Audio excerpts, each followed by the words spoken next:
I just get started. First of all, I'm just going to read a multiple Bible.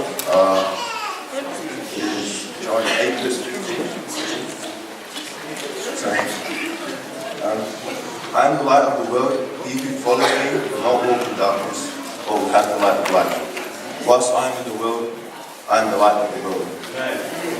God is pretty much saying that no matter where you find yourself in life, no matter how deep or how dark you might find yourself in, He will always be there for you. He's always going to support you, no matter what happens.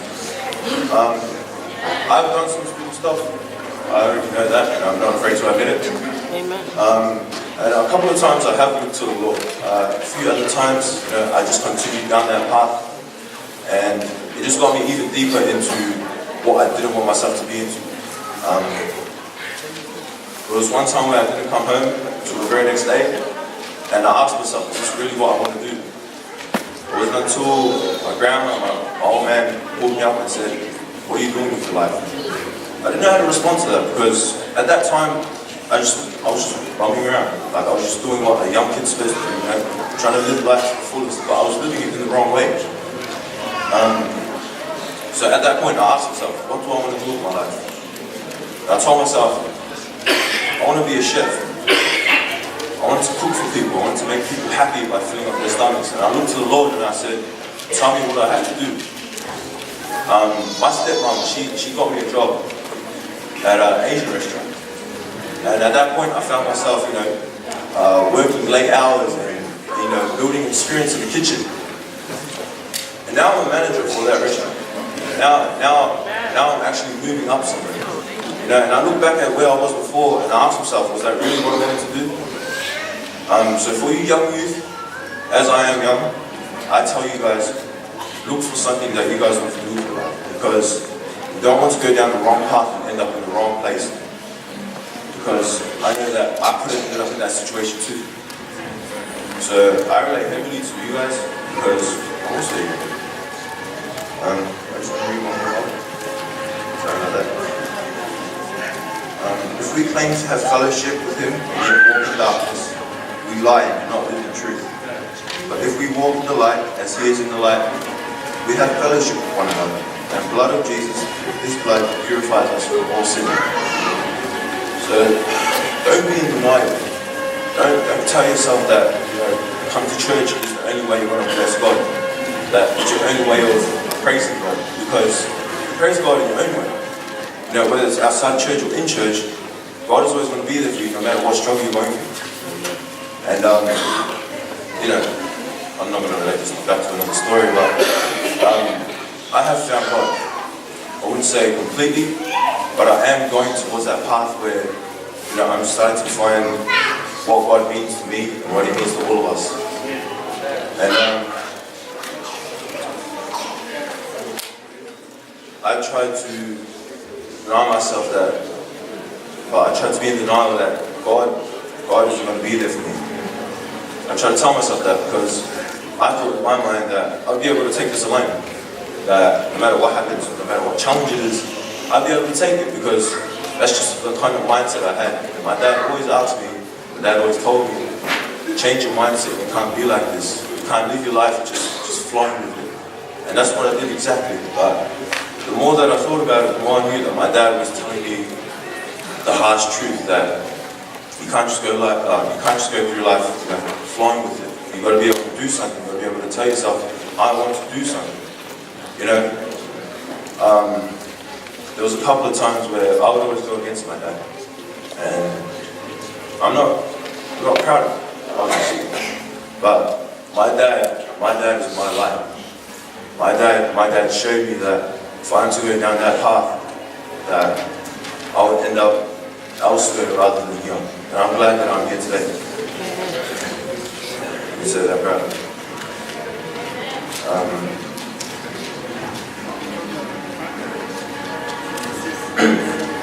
Sorry. This is pretty much all I've got prepared. I would have had more, but thank you once again for having me. I hope you guys enjoy yourself. Stay safe.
foi i lātou e le malama le lisi ia le malama foi whasamoa ia le la whasamoa le tātou le sona le tai au o le tātou au tū pe ona tō sisila mai e pito lea Lux Lucerne in Tenebris o lono inga o le malama ua susulu i le mea pongsā. I got told that only 10 minutes for the lesonga. Ia tawaila ona e whaisi mawalunga o te malo lea sa au mai e whatununa e te aria o te musu foi la o te aria sei mo lo teimi tai au nei sisira tu se roma rona ma ta upu e skuma tolu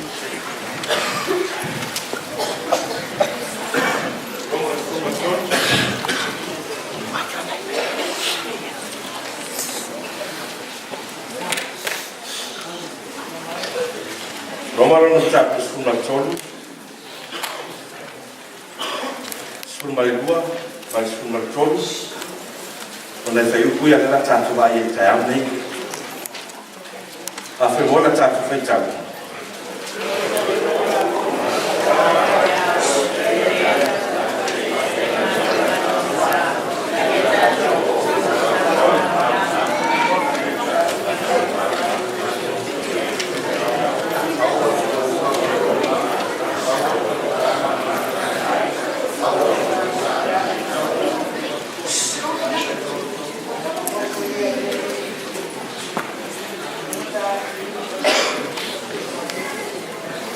Pastai, ia te whawhunga la wheta wina. Te longa ui runga tātou lo papa. Ua lewa le pō, ua lata mai le awa. O lea ia tātou whaatea e se ai, ngā luenga punsa, a ia tātou ofu no futau le mālama. O te lea kasi au tu o le asu nei. O le au tu mo le wha moe moe, o le nemi pei mo le au tanu. O le malama lama o sumilia ai le pongsā. Kwa mai whamtalanga la apostolo Paulo te au nei, ua lewa le pō, ua lata mai le au, o lea, ia whaatea e se ai ngā luenga o le pongsā. O le malama lama le la tautangia te au nei, o le malama lama o Iesu le malama lama. Jesus is the light of the world. O le malama lama lea o Iesu le malama lama pe o pokalame na whatinoina. Ma au mai ai le whi au e momoli ati lo whinangaro tai au le nei. A e le talia le malama lama o Iesu le malama lama e iai na mafuana. Ka mai le mau tua tai au nei, ua lewa le pō ua lata mai au, whaatea ese ngā luenga o pongsā. Te sino te mea whaatu tātou le suna tai au nei, whai tau. Whaatea ese ngā luenga le anga pongsā, ai ofui ofu tau o le malama lama, lei asai. O le mana onga le amai ele tuspa ia tai au nei, ia whaatea ave ese o ngā luenga. E reni ngā luenga le lei, a o ngā luenga le anga. Awa e reni mea le lei e whai le pungsa, na o mea le lei, na o mea le anga e whai le pungsa, a mana ongo le atua tai au nei, ave ese mea le anga o le pungsa, a e sa wawali na matanga luenga, i le malama lama o Iesu Keristo le malama lama.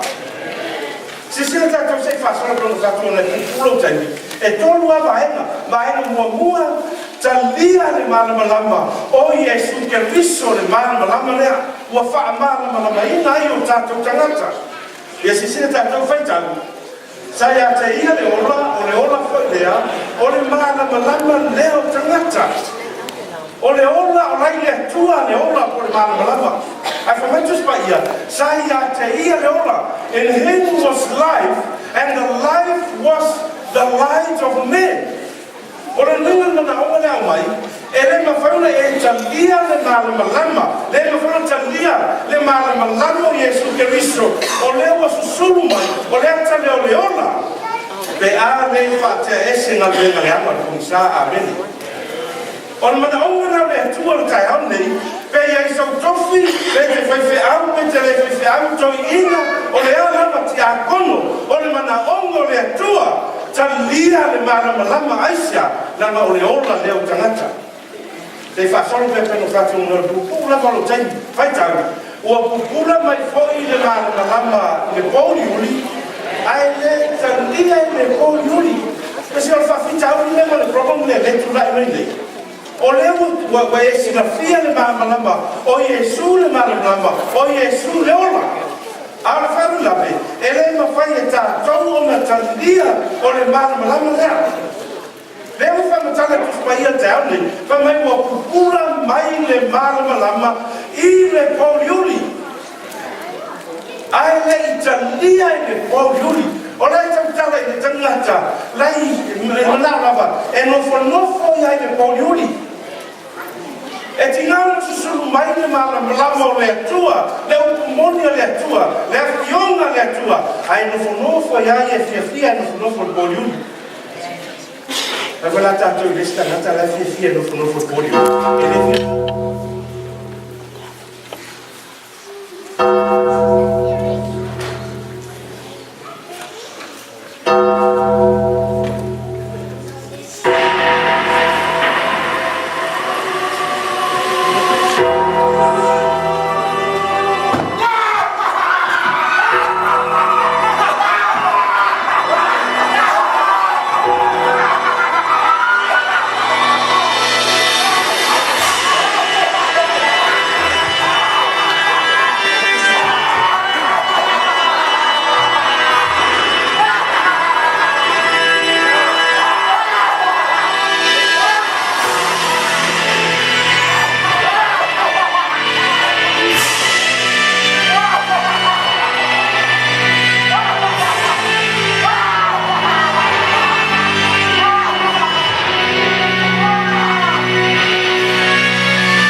God is good all the time. Hi, my name is Janae. I just want to thank the Safety Committee and the youth for giving me this opportunity. I don't know why they chose me, but I know God works in mysterious ways, and this is a blessing in disguise. I want to apologize in advance.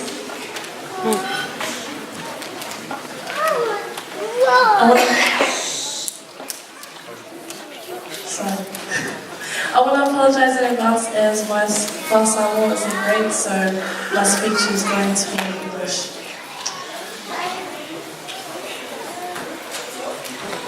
I'm just waiting for the music.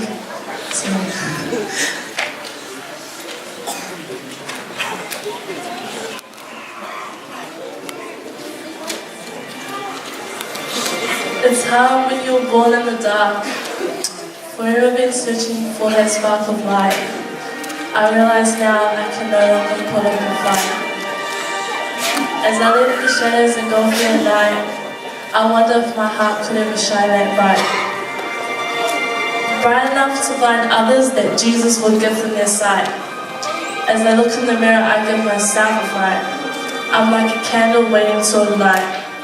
But will Christ himself ignite my light? When in my heart, I've let the light of his word reduce down to a glimmer. As the flame flickers down to a dimmer, will he ignite the fire in my soul even though I'm a sinner? Will he see that I'm truly pure? Will he see that I can be cured? Will he see that I've been lured into darkness by evil itself? When the time comes, will I hear those church bells ring? Will I hear those angels sing? Will the King himself deliver me from the dark, as he once saved Noah in his ark? Lord, please take me to the river. Wash my body and cleanse my soul in the river. Wash away my sins and let them flow away, so I'm purer than I was before I came. Smooth waters can carry me to my redemption, where the Lord can point me in the right direction. And the resurrection of Jesus is pure and true, for he is our one and only Saviour. Last year, I went through the darkest stage of my life. I was selfish, didn't care about my parents, my siblings, or my family. I made a lot of bad decisions and choices. My light had blown out, but I also watched my mum's light blow out because of my actions. There she is.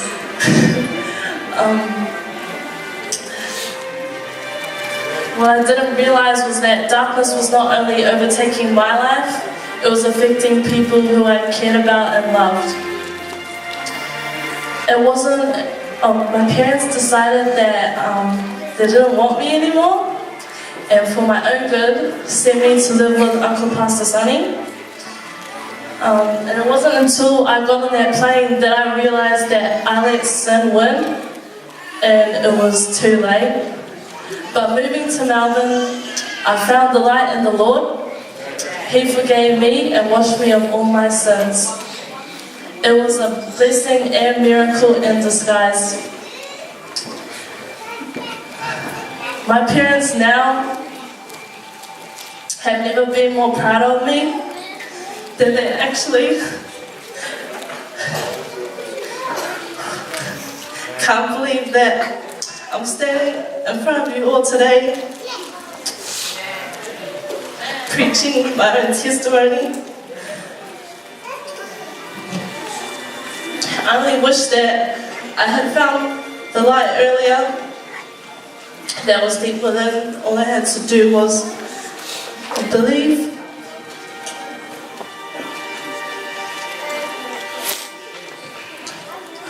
Sorry. And trust in the Lord. Because if you think your friends and your partners are loyal, God is truly the definition of loyalty. We are able to love because He loved us first. I know all us youth go through hardships every day of our lives, and I know because the struggle is real. But But just by thinking negative, we allow evil to creep up on us, and darkness starts to overcome our lives. Thank you. But if we have the right mindset and carry God's word with us every day, we will be able to come every darkness, every obstacle, and every barrier. Can I get an amen? Amen. Young people, I'm calling you out because this isn't what God wants. He wants you to shine as luminaries in the world so that when Jesus hits the scene, there's a scenery of serenity, the screening of his divinity, his church, the hospital for the lightless instead of a museum full of torches. Because he died for me, so I live for him.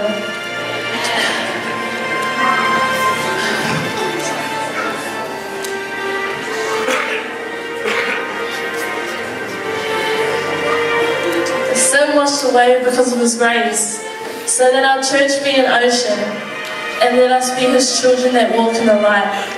Young people, don't let darkness win, because we are the light that shines in the darkness, for he is the light. Ole Sofia Jesus, Amen. Amen.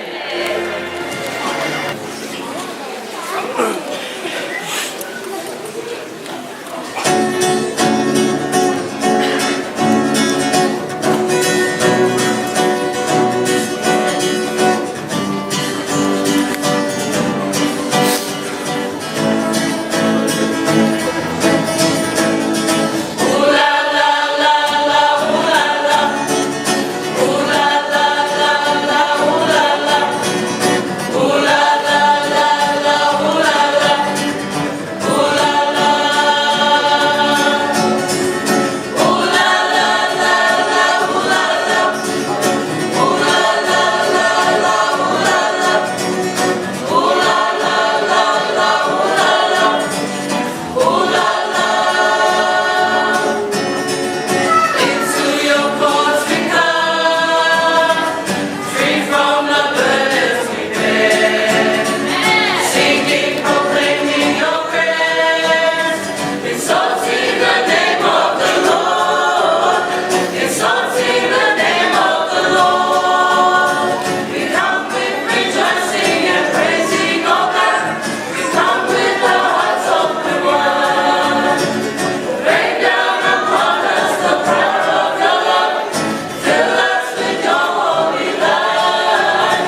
exalt you, my God and King, and praise your name forever and ever. I will praise you every day. Yes, I will praise you forever. Great is the Lord. He is the most worthy of praise. No one can measure his greatness. Let each generation tell its children. Rato te whairo atu au mea mamana. O te tautala atu le mātou o whio le inga o mamaru. Ato mau mea mamana. E tautale tala i rātou le mālosi o au mea. E me tautia i oe. O te tautau atu foi no sinsi. There's a special welcome for the young people of the Big Seven. Thank you very much as I watched this morning and observed and witnessed great songs and skits.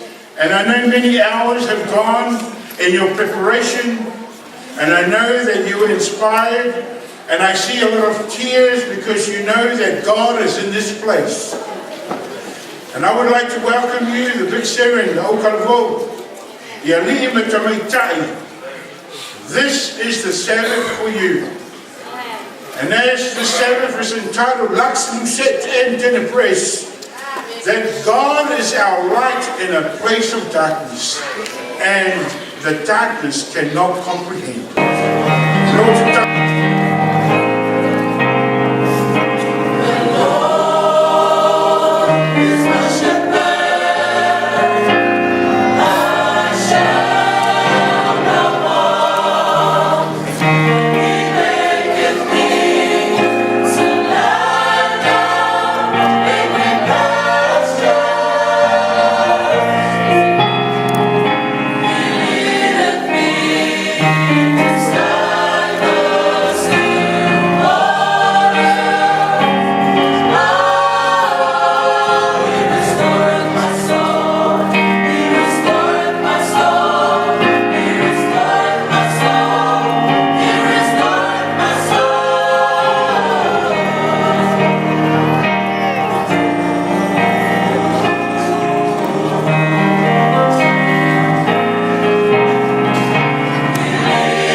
Talofa Vic 7.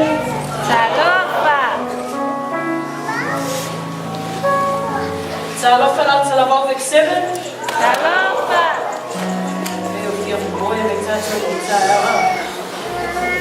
Can you guys give me an amen for Jesus this morning? Oh, you understand English. Can you guys give me an amen for Jesus this morning? Amen. He's going to eat. Ali Amataina, no Lauma, and Israel.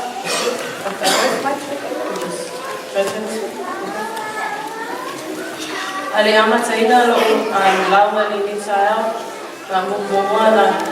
Si vi inga profatsay ng suwa, awala na alokon longa lay. Yung sa'yo lang mawailan niya mo, kung susuway yung suway na lay sa'yo. Kailangan na trufe out po ang pwede yung suway na sa'yo.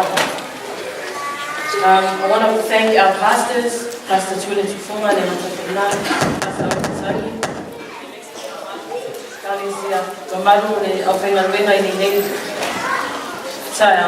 There should be one of them here today. There should be one of them. I feel like I don't have any right to be standing here in front of you when we've got plenty of faithful elders and boi'inas who are more wealthy in knowledge to be able to spread or share the word of God this morning.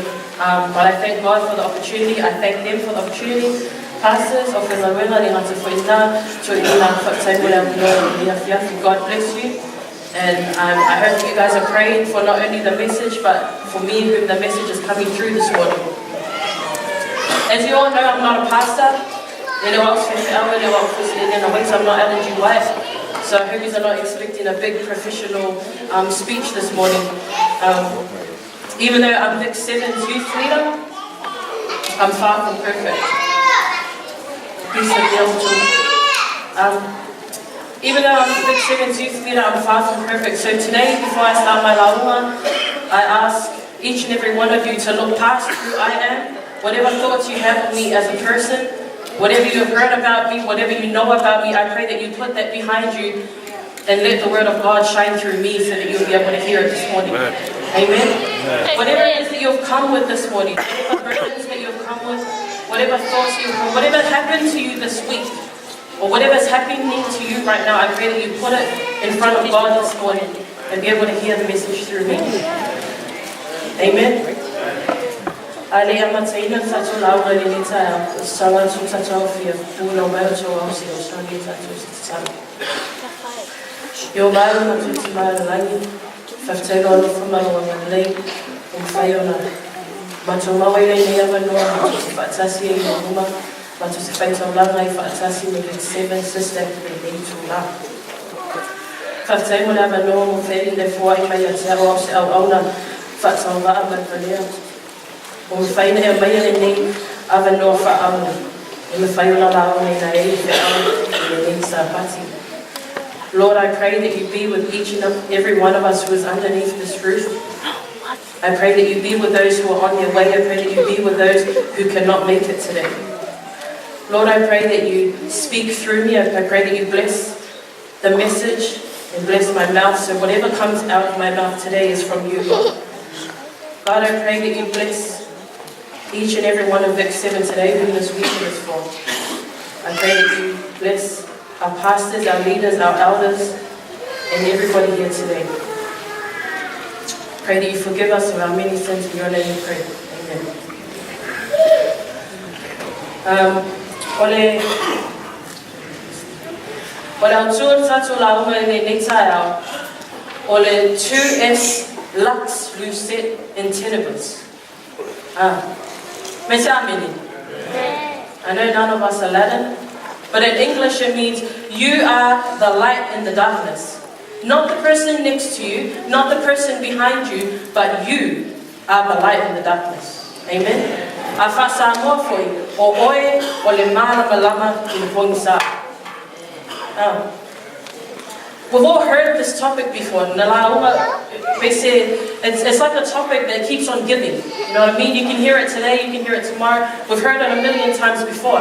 But today, Vic 7, I want to remind you and remind us of what we're called for.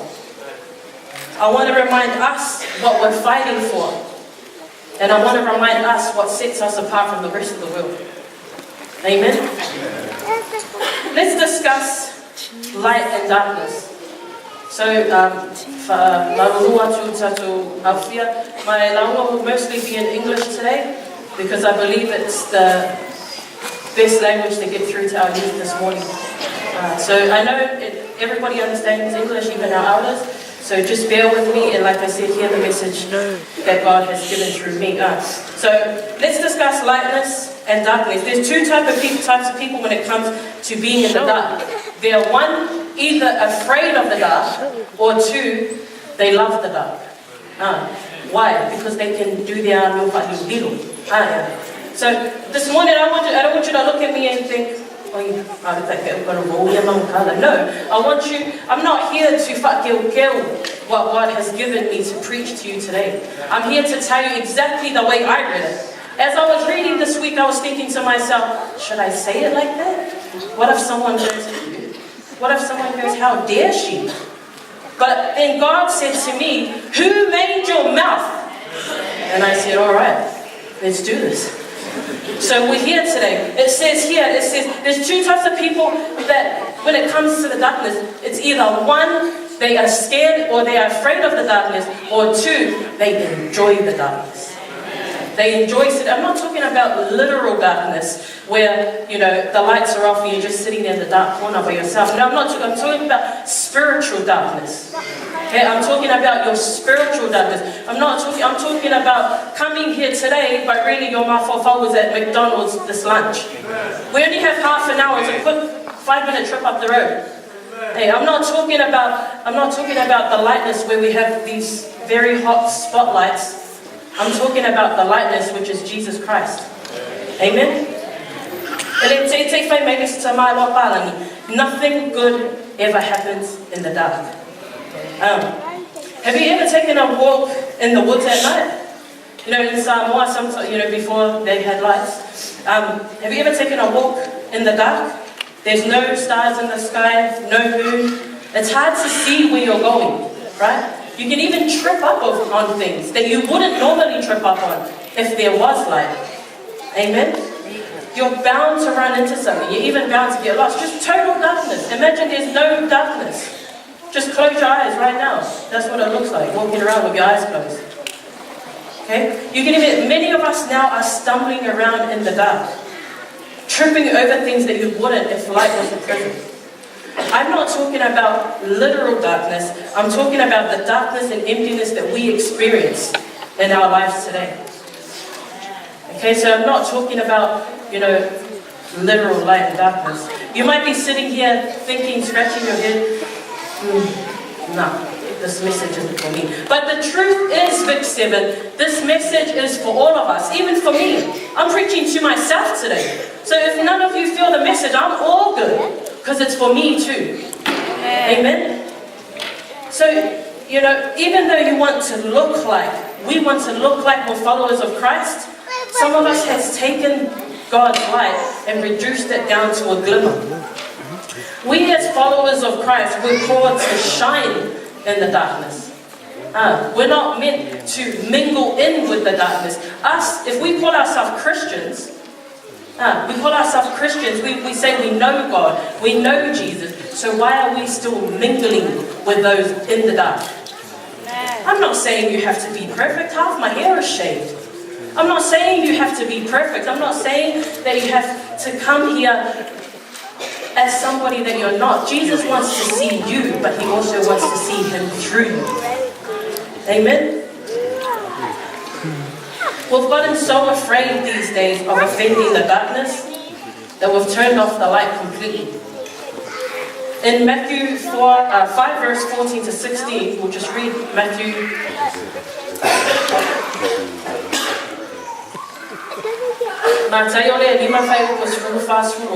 Can you read what's on the screen, please? Jesus said,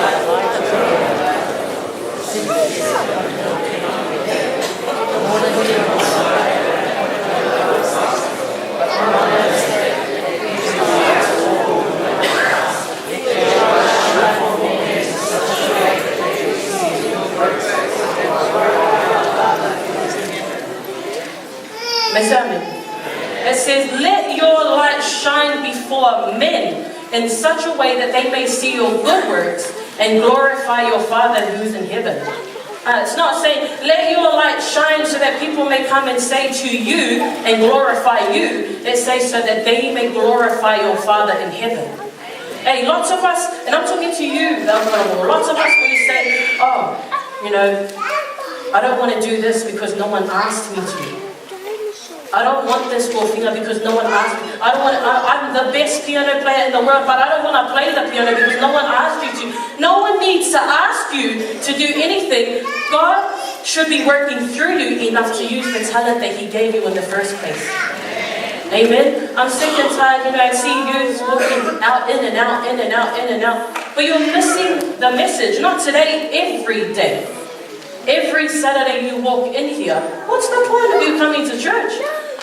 What is the point? If you don't have kids that you need to feed, hey, if you're not sick, why are we walking in and out of church? We may as well just stay home and draw on our eyebrows, put some blush on here and there, caught up on the whole week of home and away that you missed out on. But why are you here today? That's the message. Why are you here today? We're like torches with rechargeable batteries. We come to church every Sabbath to get charged up, and then as soon as we leave, we don't even turn the torch on. What's the point? We just like going, with those places we go on Friday and Saturday night, we watch those other lights, those colourful lights. Hey, those colourful lights? Yeah. That's the lights that we want to go and look at. But what about the light that you spend all day Saturday recharging up? What about that light? You would rather walk out of there, leave your light in your pocket, and continue to celebrate in other places. If the message is touching you today, if you feel, oh, she's talking to me, maybe, don't take it personal. We've all been there. So at the end of the day, when you walk in here, you don't expect anything, you walk out with nothing. But if you walk in and expect God to change your life, you will walk in every Saturday, God change your life and walk out recharged. But it doesn't mean you walk out recharged and you leave your light on. You walk out recharged and you shine your light. I don't mean put your torch in people's faces, Jesus is saved, Jesus saves, no. People can tell who you are before you even open your mouth. Have you ever been? I bet you. This is me too. You have a group of friends, and it doesn't matter whether they go to church, whether they're the faithful eldest daughter of another denomination. It doesn't matter. But because you go to Sistek Samoa Tutotasi or Langiatua, as soon as you do something that is not right in God's eyes, you Seventh-day Adventist. Amen. Amen. Because before you even open your mouth, before you touch that cigarette, before you open that bourbon, everybody knows who you are. So why not do yourself a favor? It's not even things like that, small things. It's not even just big things like that, small things. We're not perfect. I'm not saying you need to come here and be perfect. But you need to come here expecting to be changed by God and leave changed by God. When we don't shine our light, when we don't use our torches, when we come in and just recharge, when you charge a battery for so long, but you don't use it, what happens? Does anyone know what happens to a battery that's overcharged? It blows up. Hey, that blows up. So when you come here, charge your battery, go do whatever you do during the week, come back, charge your battery, what happens? You're going to blow up. And then we start hearing things like, man, these fools suckers. Hey, we start hearing things like, hey, I'm not talking to the adults, because I can picture my own mum and my own dad chasing myself and my brothers to go galal. I'm talking about you, the young people. I'm talking about you, the youth. There's a reason that you may not see, but there's a reason your parents are getting you up every Sunday morning. There's a reason they're nagging you to wake up for Leonekai out every day. Because you need to charge your battery and then use it. Not just charge it, because what will happen, charge, fire. You don't want to do anything for God anymore. You don't want to do anything for the church because you think that if you do anything for the church, this doesn't go anywhere. But it's wrong, because when you do things for the church, you do things for God. You can do things for God in your own life, at home. But doing things in the church, being part of your church community, that's using the light that you recharge every Saturday. There's 3 parts to our Lauma today. Sorry, I did this slideshow, it's terrible. It says, what are you called for? 1, what are you called for? We're called to witness and testify. John 1, verse 6 to 8. Can we read what's on the screen, please?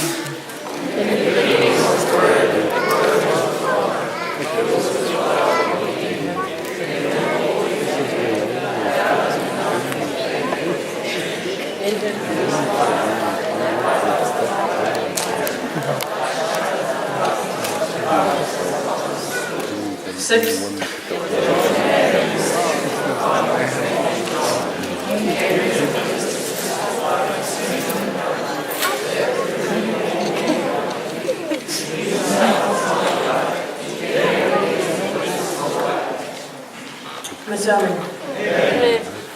What are we called for?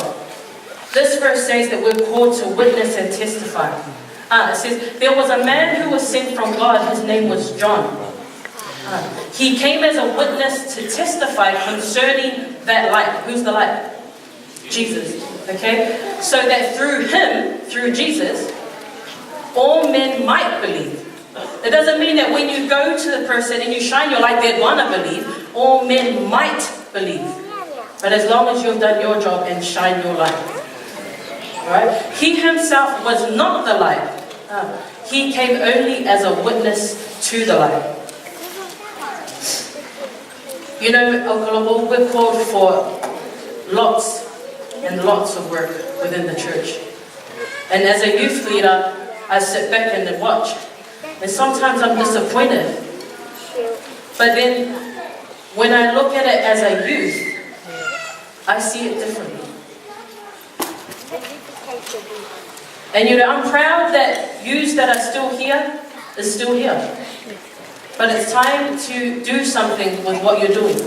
Rather than just sitting there looking at me, do something with your life. Whatever your differences are with anybody else, no matter what your differences are with the person next to you, the person behind you, the person preaching to you, I want you to know that I won't get you to heaven. I'm not the light. Okay? The person next to you isn't the light, but it says he came only as a witness to the light, which is who? Jesus. You know, I always hear the Aotearoa, I don't know if this is a cool saying or not, but I always hear the Aotearoa, that's lit. What does that even mean? That's lit. I was helping my niece Janae with her poetry or spoken word, and my brother Lo, he does rap. And then I wrote out a little verse for their rap, right? And all I heard was, oh man, that's lit. I sort of had to Google the word. You know what would be more lit? If you put down your phone, grabbed the Bible, and got familiar with your calling. You know, or use your phone. That's what technology is for. But we're too busy on Snapchat, Facebook, Twitter, all those things. But we forget that even through those avenues of social media, you can reach someone with your life that you recharge every Saturday. Amen? I'm not saying don't Facebook. I love Facebook. I'm not saying don't Facebook, but all I'm saying is use what you have. Use what God has given us today, technology, to share your life. What else are we called for? We're called to share God's word. To share God's word. Acts 26, verse 16 to 18. If you can read that, if I tell Mike on the morning.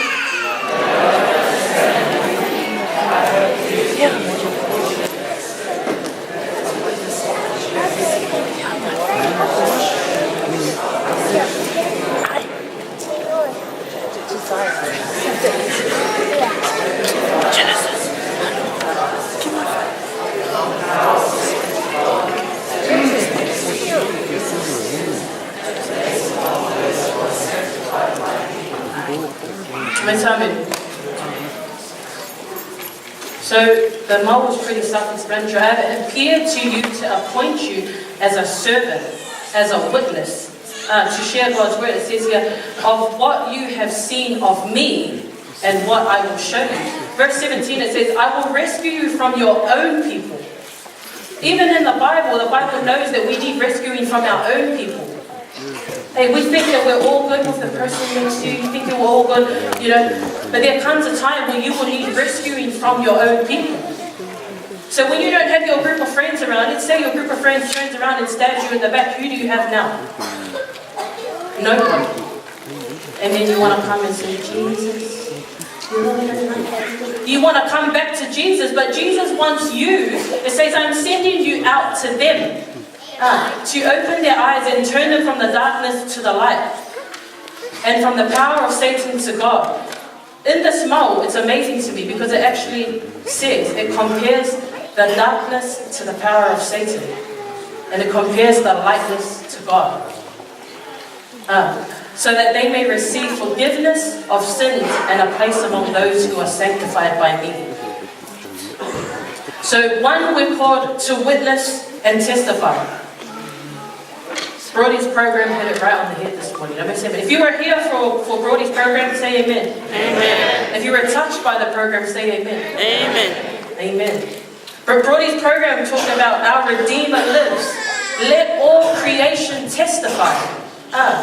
So it doesn't mean, all creation, what's that? The leaves, the animals. It's not talking about all of that. What are we? We're God's creation too. Amen. So let all creation testify. That's what. Brody, thank you for your program. Everything this morning was amazing, from the programs to the speeches, and even the singing. We're yet to hear some other Okolobos. Craig Brent have a few songs as well. Amen? And I can't wait to be able to hear what the messages that they have, through their singing and speeches and Okolobos. So the next part of Lauma is, who are we fighting against? Who are we fighting against? If we turn to Ephesians 5 verse 8-13, if we can read them out, please. So let us be full of light, for the light within you produces only what is good and right and true. Carefully determine what pleases the Lord. Take no part in the worthless deeds of the devil and darkness. Instead, expose them. It is shameful even to talk about the things that ungodly people do in secret, but their evil intentions will be exposed when the light shines on them. Amen. So not only today we know what we're called for, to witness, to testify, and to share God's word. Who are we fighting against? What are we fighting? We're fighting the fight between good and evil. It says, take no part in the worthless deeds of the devil and darkness. Instead, expose them. This doesn't mean that you go on Facebook and put up a big status about how you saw who and who and who at the club. This doesn't mean you go and expose them in that way. It says it here, it is even shameful to even talk about things that ungodly people do in secret. To expose another person's sins is not your job. It is your job to shine your light so that they are exposed themselves. God will expose their sins. It's not our job to go around and pointing fingers at why you're not at church, why you do this, why you do that, why you don't do this. It's your job to point your finger back at you and see what it is that your own sins and your own wrongdoing that God wants you to expose. It says, but their evil intentions will be exposed when the light shines on them. And who is the light? Jesus. But through us we can share the light. Amen? What else are we fighting? Who else are we fighting against? We're fighting against our comfort zone. What does that even mean? We're fighting against our comfort zone. These days, you're too comfortable. I find myself getting too comfortable. Comfortable is when I just get up. I can be bothered to straighten my hair. I can be bothered to draw my eyebrows on. But when I get to church, as soon as the Lafayette gets up, I can't be bothered. I'm too comfortable to sit there. and listen. I'd rather go out into the darkness and sit in my car and eat my lunch. Amen? The lunch that you made for your kids. Amen? That's me. So the fight is against your comfort zone. Like I said, the law is not only for you, it's for me too. Alright? So it says the fight that we have is against our comfort zones. If we read this small here, which Ephesians 5 verse 14, it says, "For the light makes everything visible. This is why it is said, awake, O sleeper, rise from the dead, and Christ will give you light." Amen? So this mal, it talks about those who are sleeping, those who are comfortable. What does it say? It says, "Awake, O sleeper." Hey, it's saying, rise up from the dead and Christ will give you the light. So you can't expect to come in here comfortably, sit in your comfortable chair and just zone out. God wants you to rise up. That's all you got to do. That's what it says. Rise up from the dead and Christ will give you the light. Amen? So we need to get out of our comfort zones, whatever that is. It might be you come here and listen to the launga, the lensonga, the amulimau, you know, the whorofolanas, and then you go home and you do nothing with that. That's still being comfortable. Okay? We need to be awake. We need to rise from the dead so that Christ can give us the light to shine. Amen? Who else are we fighting against? We're fighting against the darkness. Okay? John 3:19-20. John 3:19-20. It says, "And the judgment is based on this fact." Okay? Not this fiction, this fact. "And the judgment is based on this fact. God's light came into the world, but people loved the darkness more than light, for their actions were evil. All who do evil hate the light and refuse to go near it, for their sins will be exposed." Okay? I'm just going to leave that there. Alright? So, it's clear that what the message is saying today is if you are a person of the light, you like the light. You enjoy the light.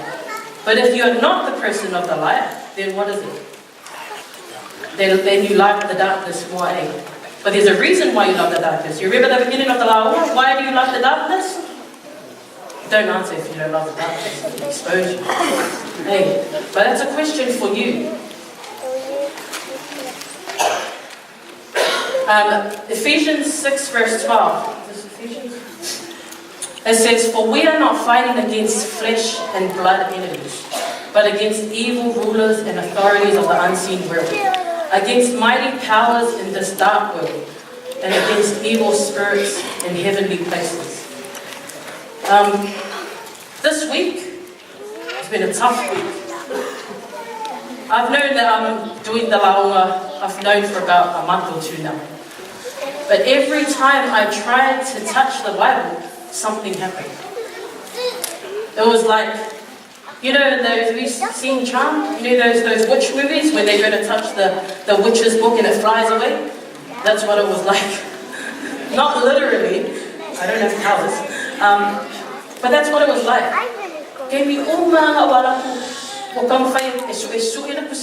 So that I can deliver the message, to find out what it is that God wants me to share with you today. Something happened in my life. You know, and it's been a tough week. And it might not just be me. You know, but when I read this message, I just cried for a good day. It was yesterday. It was yesterday. I had my maus and my launga all down pat. But then I was just skimming through the Bible, you know, yesterday, and then I read this and it said, "For we are not fighting against flesh and blood enemies." And this whole week, I thought I was, you know, I was blaming people. What did I do? You know, oh, it was this person and this person. You know, and I've forgotten all about the fight that we're fighting. We're fighting against the darkness. So don't think, whatever it is that you're going through, don't think that you're fighting by yourself.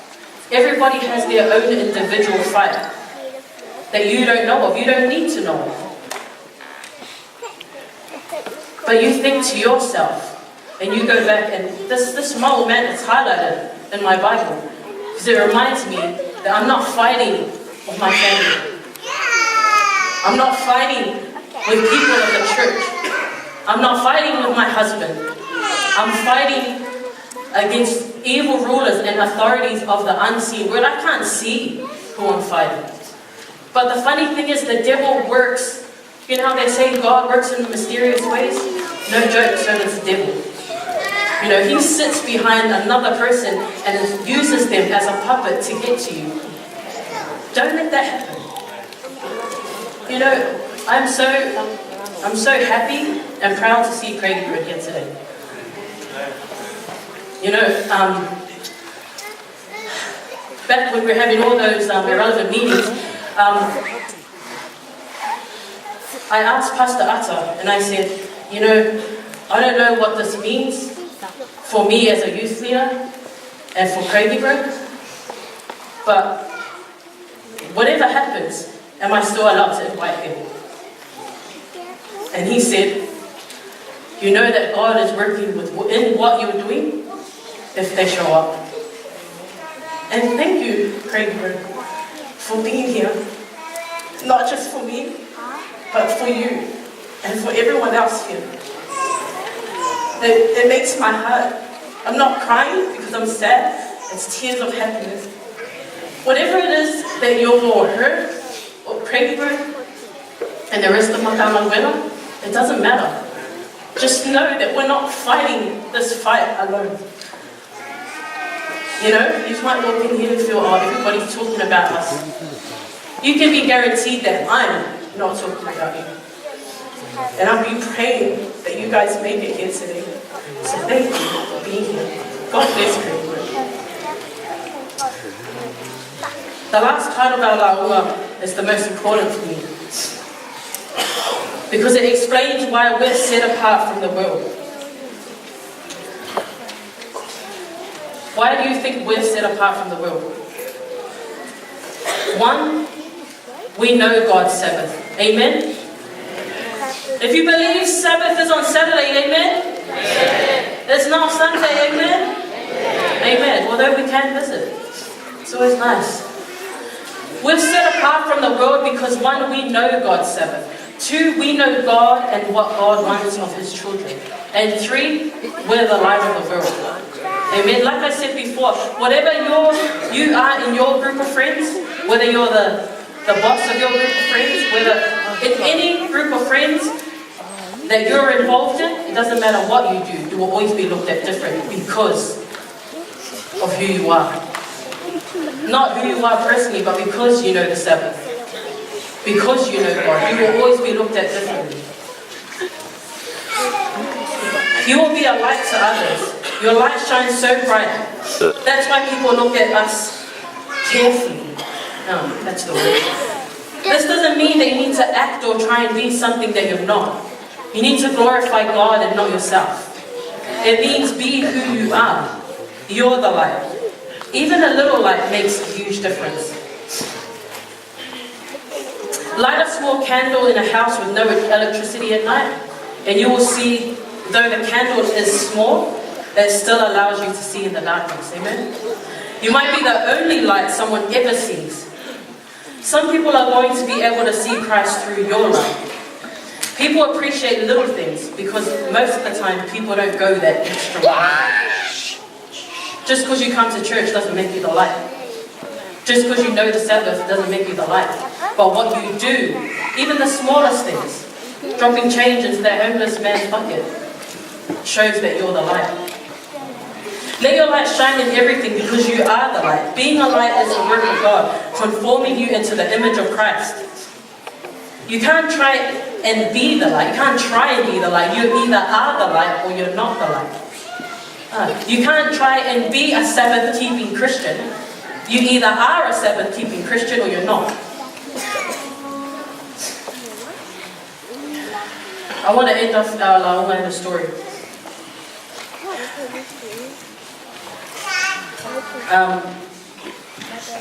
This month, Matthew 5 verse 14 to 16, that we read about before. This month brings me to a story that I had read about when I was studying into the Latin words of lux lucet in tenebris. Lux lucet in tenebris is a motto, believe it or not. It's a motto for the people, the Waldensian people, who are also known as the people of the valley. They were true martyrs of the gospel. They are the ones that truly died to shine their light.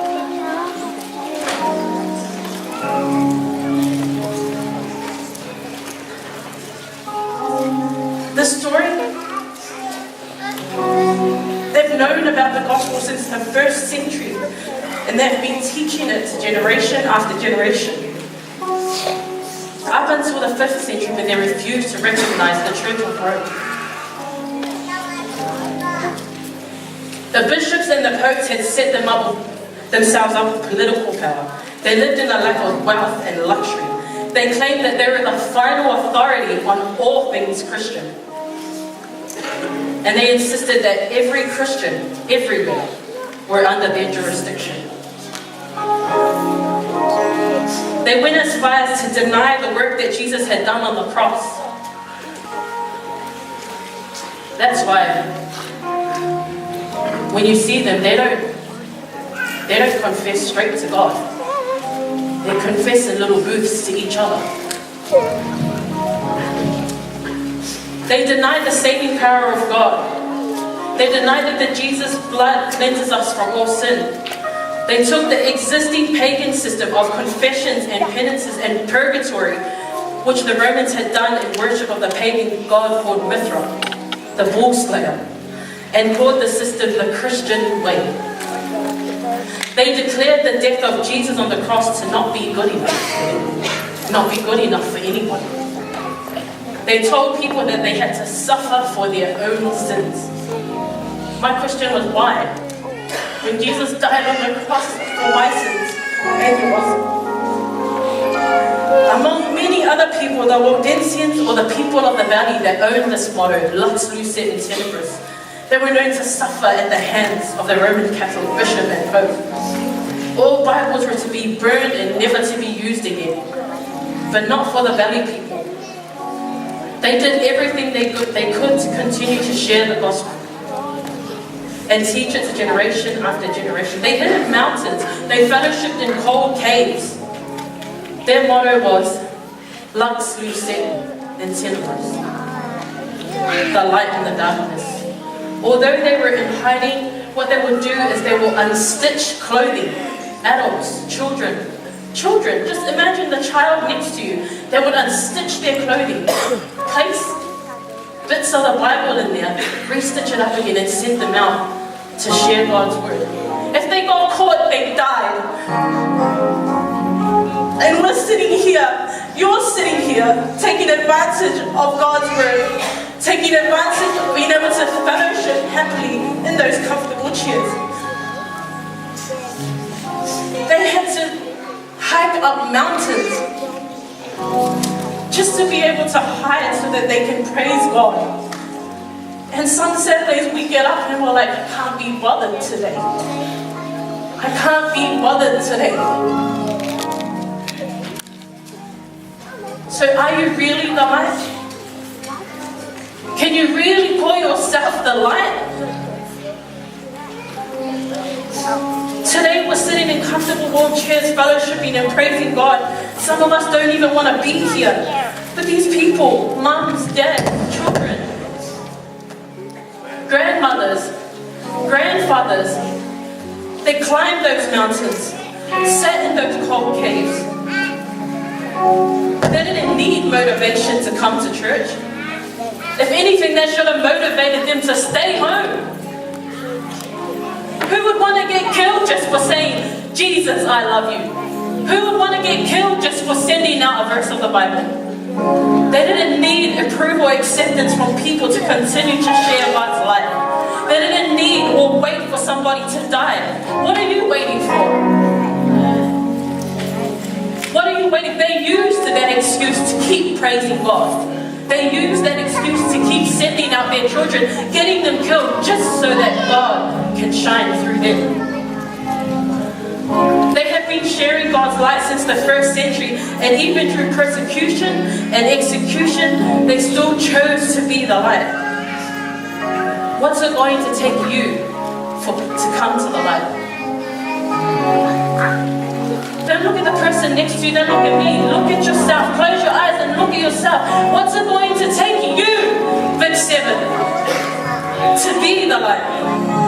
Stop waiting for our elders, stop waiting for our faithful elders, stop waiting for the leaders to inspire you to do God's work. God is calling you to shine your light today.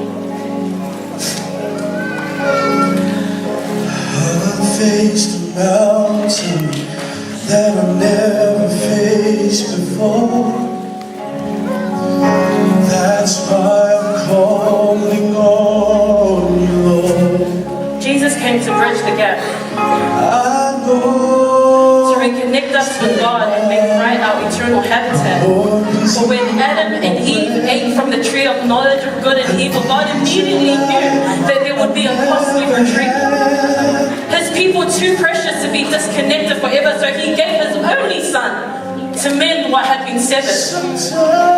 They both knew that it would be an awful and gruesome task, knowing full well that there would be a great backlash.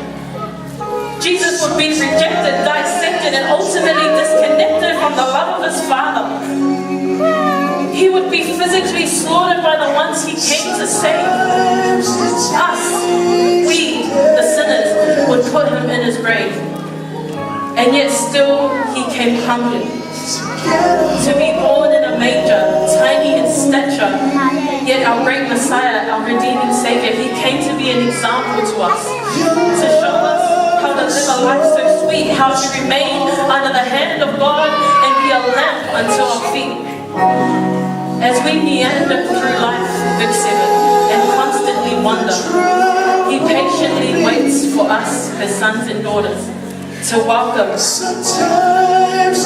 light come to the water. So come Vic 7, come to the water. You Eves who were deceived, Adams who disobeyed, you Josephs who by your own family have been betrayed, to you Cains who experienced the pain of the stain and acted out of hatefulness, and to you Abels who have been unjustly punished for your faithfulness, to all of you Samsons whose pride has led to fall, Jesus Christ came for you all. To you Pharaohs who have destroyed lives and lands with your stubborn and greedy commands, to you Herods who have another's blood on your hands, to you King Neros who appear to be viciously and maliciously terrible, and to you Judas whose betrayal are literally unbearable, to all of you prodigal sons and daughters who have wandered out to roam on your own, and all of you precious mothers and fathers who have rejoiced and welcomed you back home. Jesus not only defended you, he mended you, saying go and sin no more. To all of you who are squandering the light and not letting it shine through, Jesus, the light of the world, he came for you.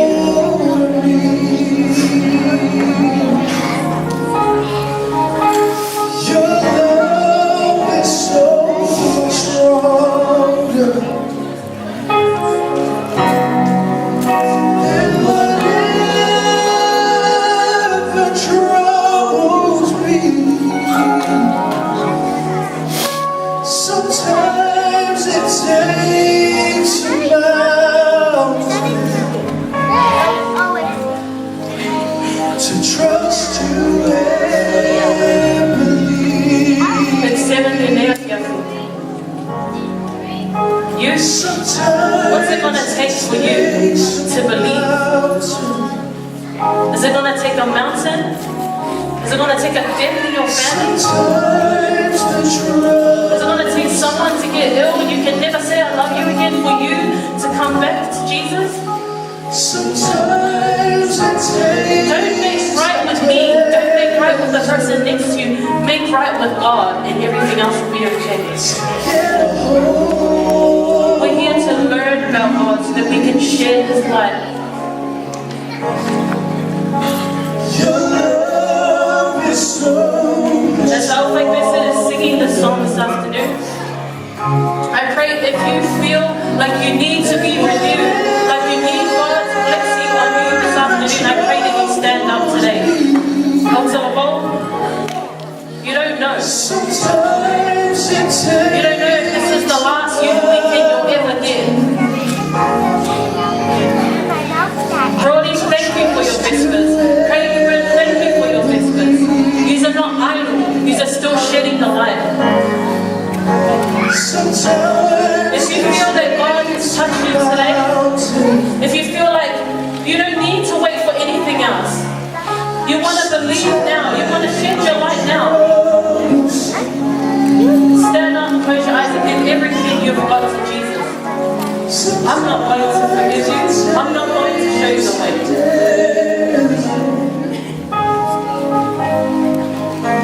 To get a hold of me.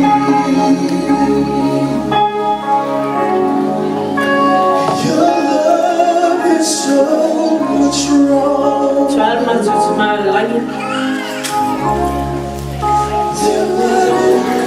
I pray for each and every one of us today.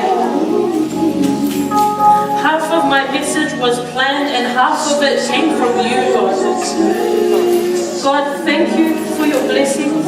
I pray that you be a blessing amongst each and every one of us here today. Whatever burdens people have come on today, whatever hatred, whatever hurt they hold in their hearts, Lord, I pray that you wipe it all away and fill it up with your Holy Spirit. Lord, I pray that you forgive us. Renew us for whatever it is that was done. I pray that you renew us from the inside out so that we may be able to shine your light from the inside out. Lord, I pray that you bless Vic 7 today. Whatever it is that we are lacking, Lord, I pray that you fill it up for us. Lord, I pray that you be a blessing to the old officer, be a blessing to each and one of the youth's lives today. Lord, I pray for our moms and dads who are forever so patient with us, youth. I pray that whatever it is that we're going through as parents, as children, Lord, I pray that you guide us so that we may be able to be led by your guidance and no one else's. Lord, thank you for this beautiful blessing. We can't wait to see what else you have in store for us today. Lord, thank you for your blessings. Pray that you forgive us our many sins. In your name we pray. Amen.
Longing for a child that will give him their all, give him all he wants to grow. There's a God that walks over the earth,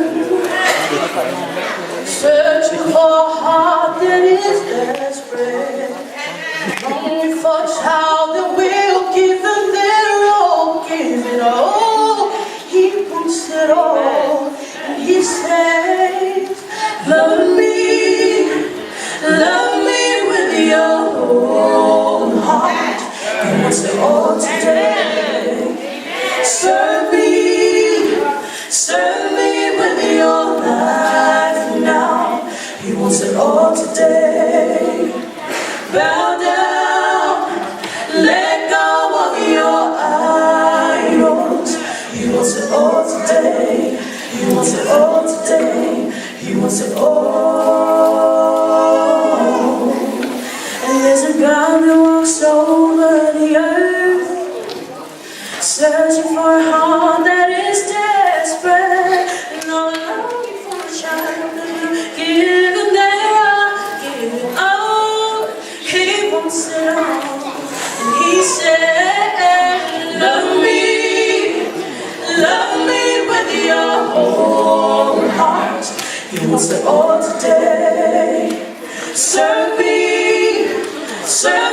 with your life now. He wants it all today. Bow down and let go of your idols. He wants it all today. He wants it all today. He wants it all. He loves us. How He loves us. How He loves us. How He loves. He loves us. How He loves us. How He loves us. How He loves. There's a voice that cries out when you stop playing, searching for a heart that will love you, longing for a child that will give them their all, give it all. He wants peace.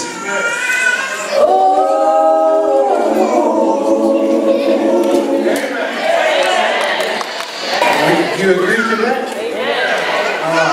I wish I was a singer, because I would sing for the Lord, but unfortunately I'm not a singer. But do you want me to sing? No.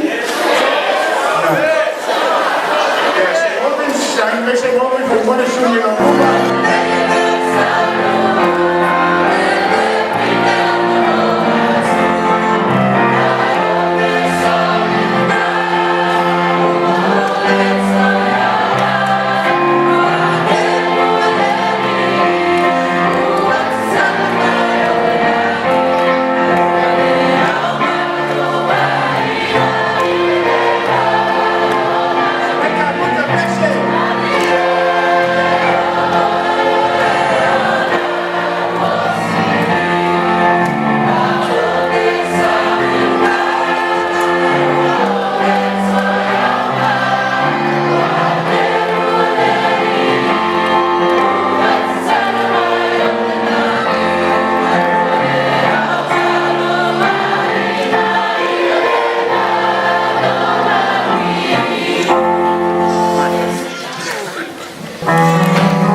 Everybody said that anybody could. Amen. Anybody thinks somebody should. Anybody knows that anybody could. Only things and nobody. When the preacher came to me and said, what I ought to do, give me one, he made my religion to he do it himself. But he really didn't have the time to say that the duty was mine. Oh no, anybody could. Not me. Oh, not I. Only good things and nobody. Oh, why me? Oh no. But if you want to stop that, then you go.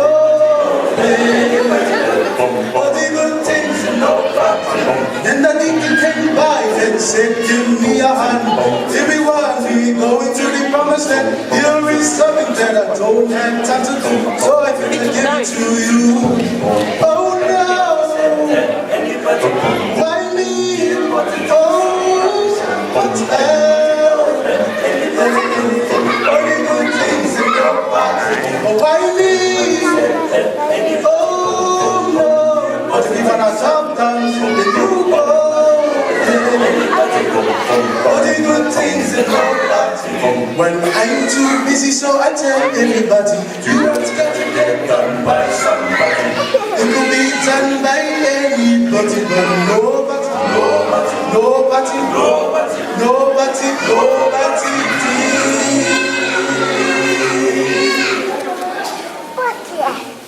boom, boom. Oh no, not me. Oh, that's how. Only good things and nobody. But why me? Oh no. You wanna jump down, you get a lot of get me, cause I'm not on the way.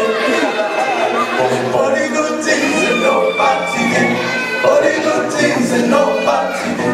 Only good things and nobody.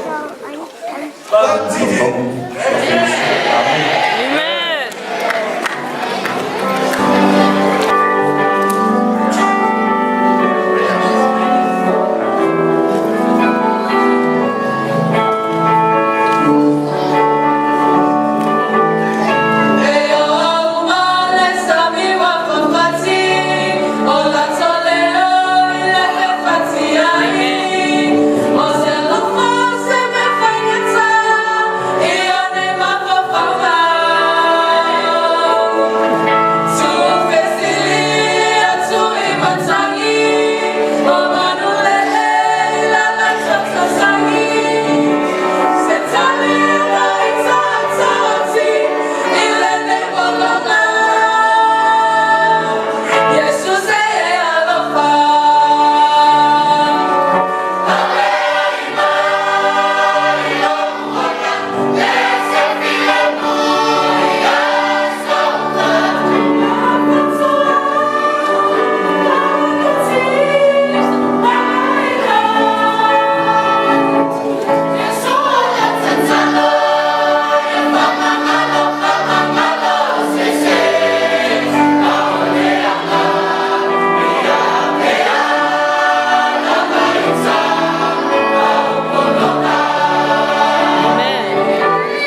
This light of mine, I'm gonna let it shine. Oh, this little light of mine, I'm gonna let it shine. This little light of mine, I'm gonna let it shine. Let it shine, let it shine, let it shine.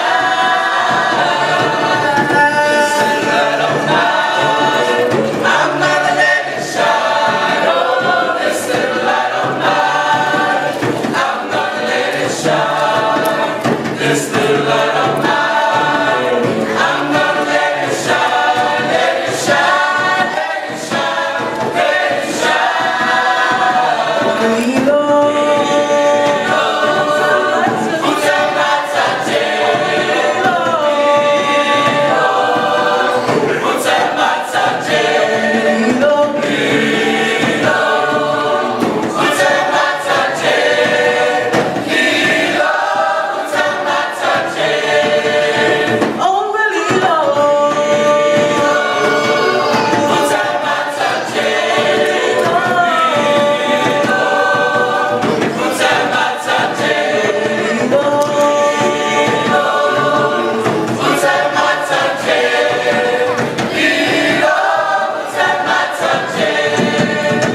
Oh, sorry.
In the beginning, God created the heaven and the earth.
My Bible is John 1 verse 5. The light shines in the dark, and the dark will never extinguish it. Now, the light is the representation of the Son of God, Jesus, and the darkness illustrates our inner person, our worldly self. We face our own demons, our negative thoughts, and our low self-esteem, which plays a major factor in the makeup of our own darkness. So without the light, we cannot confront our personal obstacles that stand before us and before you and God's will. He is, for us young people today, reaching out to you as the light does when it shines in the shadows. But where there's light, there is darkness. Satan is the source of all darkness in each and every one of us. In many cases, Satan uses an artificial light to lure us deeper into death. Like the Lophiiformes, also known as the anglerfish. The anglerfish has a flesh growth on the top of its head, which attracts prey by the light that shines from it, being mistaken as food. Like the anglerfish, Satan lures us with artificial lights of the world, leading us to the brink of death, further away from eternity. However, we, youth of Vic 7, have the choice of being led into a trap by the worldly things that surround us, or finding the light within ourselves and following the pathway to eternal life. Now, the speed of light travels at a constant infinite speed of 186,000 miles per second. That's 299,792 kilometers per second. In comparison to our lives as Christians, how quickly and how fast the light of Jesus can shine and bring forth light into our darkness determines your willingness and your acceptance of the Lord Jesus Christ. Once you've acquired Jesus in your life, the light will touch you instantly, faster than light speed. The light can shine to anyone who seeks the salvation of Jesus. It does not discriminate, no matter how big the problem, how deep the soul, or how dark the inner person. This light will reach out to your deepest darkness and shine light upon the pathway to heaven. But it starts from you. No one can make you find the light, nor can they take away the light of Jesus that shines within you. Which pathway you choose solely depends on what you are easily persuaded with. Does love and affection of God persuade your thoughts? Or do the artificial lights of Satan and the world change your whole perspective? The only person that can flick the switch to the light is you. When you make the decision to reject Jesus by disobeying Him, breaking His commandments, and abandoning the Christian life, you make that decision to switch off that light and shatter all connections with our Lord. It is for you to choose, no one else. When you flip the switch, you need electricity to power your light and a light bulb to receive its current, hence causing it to light up. The light bulb plus electricity go hand in hand. So without one of those components, no matter how strong the electricity or how good the light bulb, unless they are connected, they're just part of darkness. This has so many relevance in our lives as Christians, where the light bulb represents you and I. The electricity that powers the light bulb is the Word of God and the Holy Spirit, and the light is Jesus, our Savior. Without the Word of God and the guidance of the Holy Spirit, we are without our Savior, because our dependence then focuses on worldly things. Use of Vic 7, without the Word of God and the Holy Spirit, Satan can undoubtedly extinguish the light that shines within. You and I as Christians need the light to shine within from our Savior Jesus Christ. But the choice is solely up to you. Whether you are guided by the Word of God or persuaded by the artificial light, the decision is yours to make. But we, as Vic 7, should flick the switch and let the Holy Spirit flow through the currents to the light bulb that we hold and accept the light of Jesus into our lives. He will be the light that will never be extinguished by the darkness. The lights will set into the breeze. So Yeshua, Amen. In the beginning was the Word, and the Word was with God, and the Word was God. He was with God in the beginning.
was always by our side.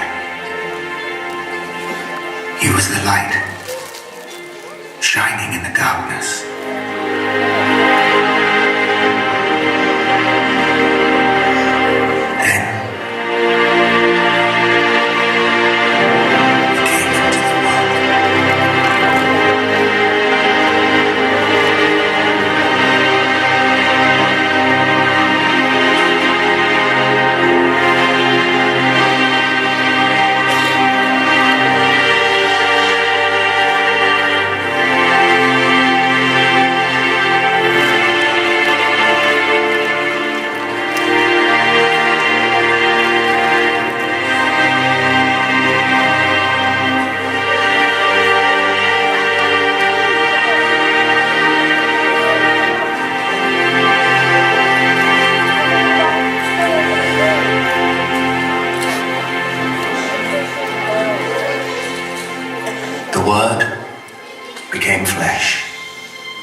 I'd like to thank the Lord for giving me strength to face my fears, to stand in front of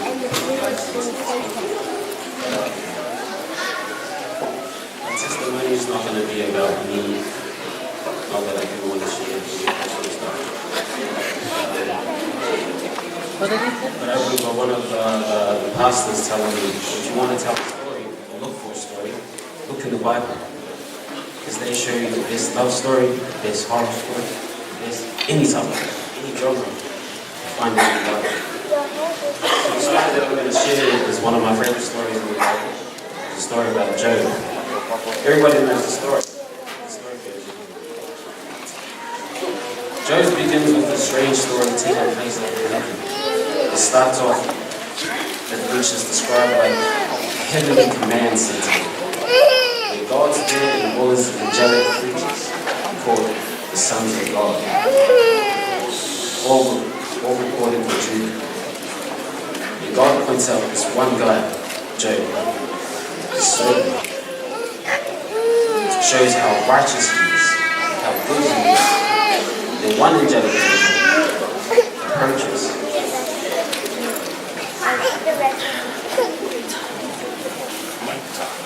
And he is referred in Hebrew as the Satan. In English we say Satan, Satan. But in Hebrew, this word Satan is a title. The title means the one who opposes. Now this Satan, the whole crew opposes how God runs this world.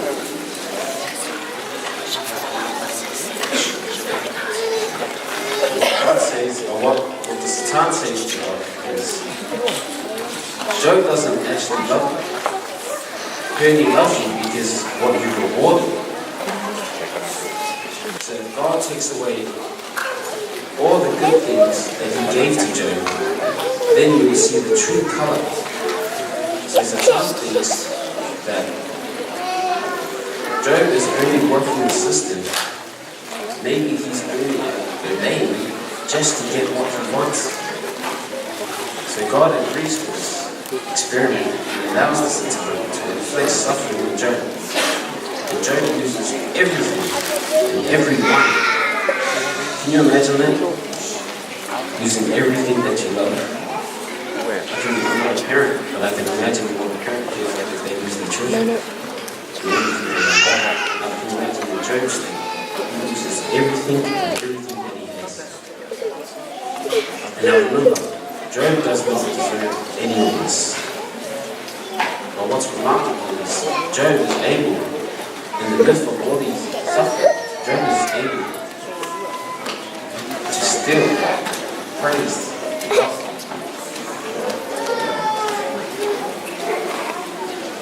24, chapter 1 and 2. In chapter 3, it shows how Job really feels. And he puts on this elaborate poem that reveals his devastation. It's a long, elaborate curse on the day that he was born. He says, a man is born, let that day die. So after this, some of Job's friends come to visit him and offer help. They ask him, they were like, Job, you must have done something horribly wrong to deserve this. After all, God is just. And we know that the world is ordered by God's justice and fairness. So what we are getting is what we deserve. And for the next 34 chapters, friends and Job goes back and forth in very discreet keeping the poetry. His friend keeps speculating why God might have sent such suffering. Then Job's friends started making up hypothetical sins that Job must commit. But after each accusation, Job defends his innocence. And he is. Job is also on the emotional roller coaster. Sometimes he trusts God and still wise and just. In other moments, he despises God's goodness, and even comes to think as God being reckless, unfair, and corrupt. So by the end of this dialogue, Job demands God to come and explain himself in person. And God does. He comes in the form of a great cloud. God doesn't give Job a direct answer. He doesn't tell him about the conversation that he had with Satan. But he does something really different. He takes Job on a virtual tour of the world.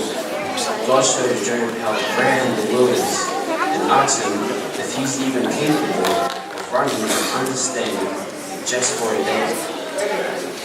God shows how much detail that the world has. Things that we might see every day, but really don't understand. Things that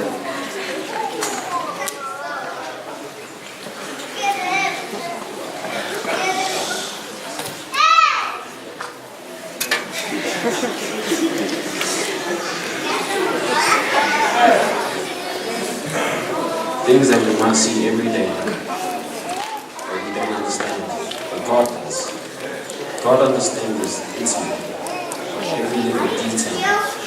Why the water crushes each cell, and the shells end up on the beach to be sand. God knows everything, every detail. At the end of this, to conclude God's vision, He shows him two wildest beasts. And God brags about them. These are two vicious beasts and dangerous. They will kill you without even thinking about it.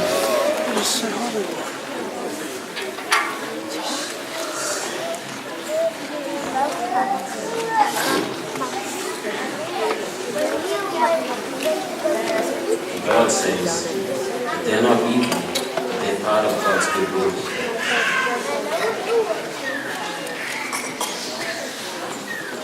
That was God's whole defense to Job.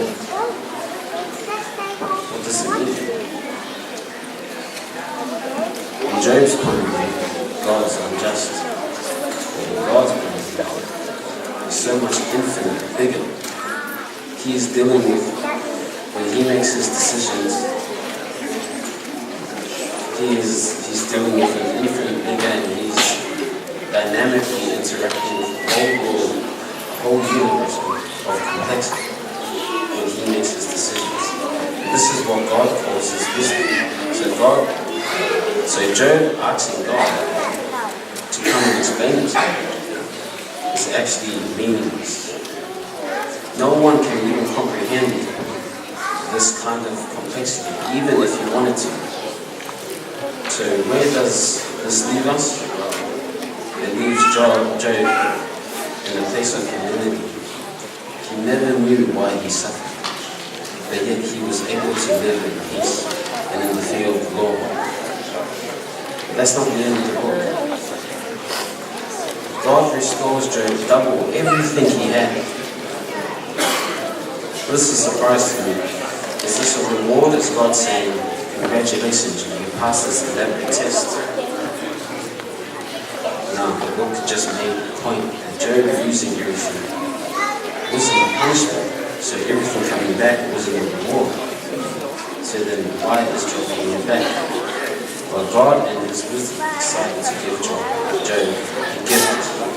I don't know why, but what I do know is Job knows is now a kind of person who, no matter what happens, good or bad, God.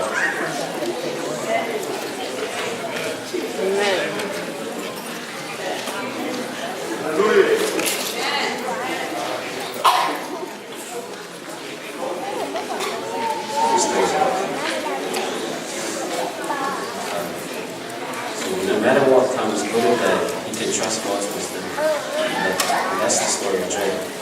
The darkness that Satan has inflicted upon Job, he is still able to have found peace within the wisdom of God. God is pure light, and to come out of the darkness or to have light in the darkness, you need trust and have faith in the Lord. Trust in the Lord with all your heart. Lean not on your own understanding. And in all your ways acknowledge Him, and He he shall direct your path.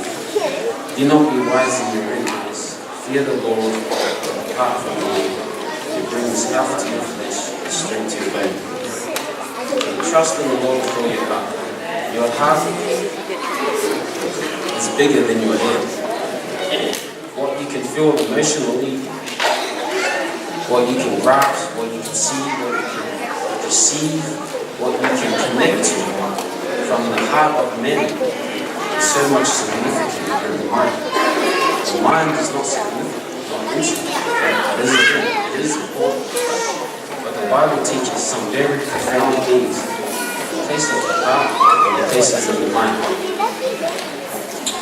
What happens to small-minded people is they put their mind first. To put your mind first, let me explain it. If I understand everything that's going on in my life as a Christian, everything, I have reduced God down to myself.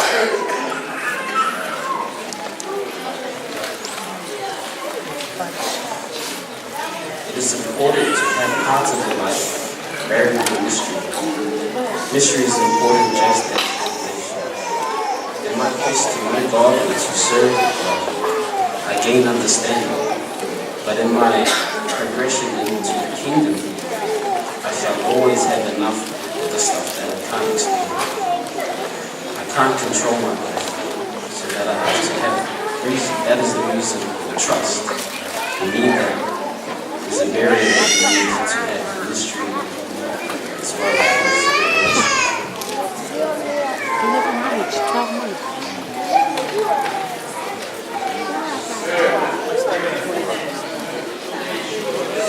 has to be unexplained. But I have to have endurance. So when life doesn't happen the way you think it would, or there's a delay in the appearance of a delayed answer, ask the Lord, and I'll leave the trust until that breakthrough happens. That is a huge part of my life. So trust in the Lord with all your heart. Everything about this should be anchored into Him. Lean not on your own understanding. The words to lean actually means what supports you. If I lean on this stage is what supports me. That is seen as what I do. That's my understanding. It's just saying, make sure I keep mystery part of my life always the case. When my understanding increases, take more risk. When my revelation increases, take more risk. I have to make sure that I stay exposed to the needs in such a way that it will become normal to me. To lean not on my own understanding, but in the way to acknowledge Him. So, lean not, do not let my understanding, sight, my revelations, be the source of my strength. Let it be heartfelt abundance to the purpose of God. God, everybody knows God works in a mysterious way. Now, I've got this from another person doing another on Wednesday, which really caught my attention. There's only 3 things that a person can actually do: receive knowledge, give knowledge, action. And those are the only lights that you can choose as well. One of my lights is showing knowledge.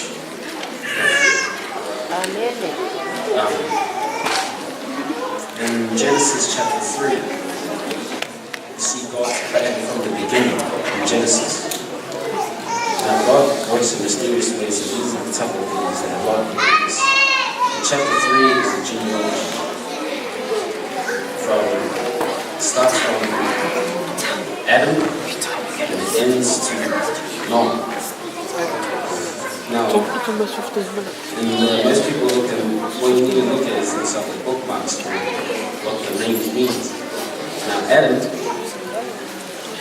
I like people to see Genesis chapter 5, list down all the 10 names that they see. Adam is the father of Seth. Seth is the father of Enosh. Enosh is the father of Canaan.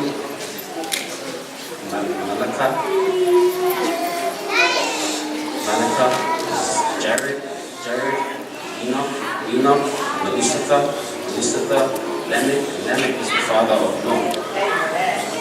Now if you take all these 10 names and get the meaning, you get God's plan from the beginning of Genesis. Adam, everyone knows, it means man. Seth means appointed. Enosh means moral. Lanan means sorrow. Mahala means blessed of God. Jared means shall come down. Enoch means teaching. Lucifer means his death shall bring. Lamech means that the spirit. Noah means rest or comfort. You get all 10 names and you put it in a sentence. It says, man is appointed moral sorrow. The blessed God shall come down teaching, that his death shall bring the despairing comfort. And that's amazing. God showed his plan from the beginning, but we didn't realize at the end. So,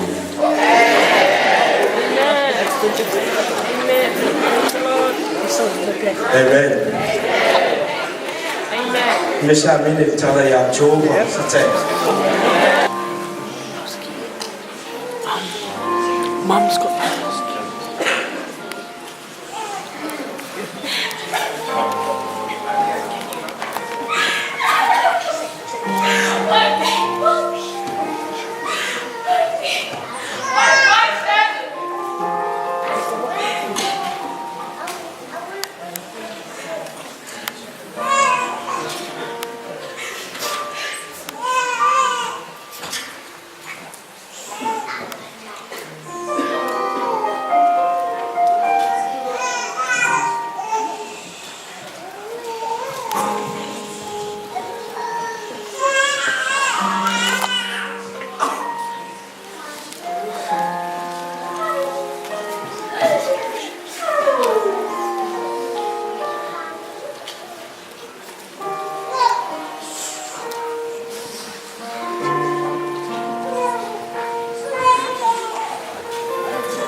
Momo te whatea tu e tō me awanoa, e lea o kama sui mo te kare my testimony was a testimony on how God was able to shine His light into my darkness.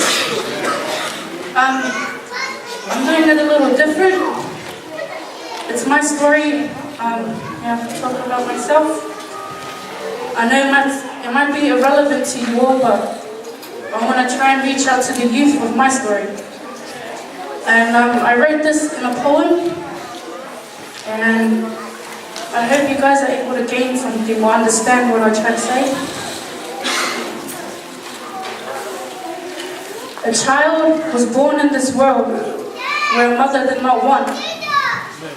The brother of this woman took the child as if his wife was the one to give birth to this little one. The little girl grew up, said her first words, took her first steps, and cleaned herself up. But it was not long till her mind grew up. She questioned the basics at the age of 9. Yes, 9. Things like how she was made or who the man that her dad spoke of. God. That was his name.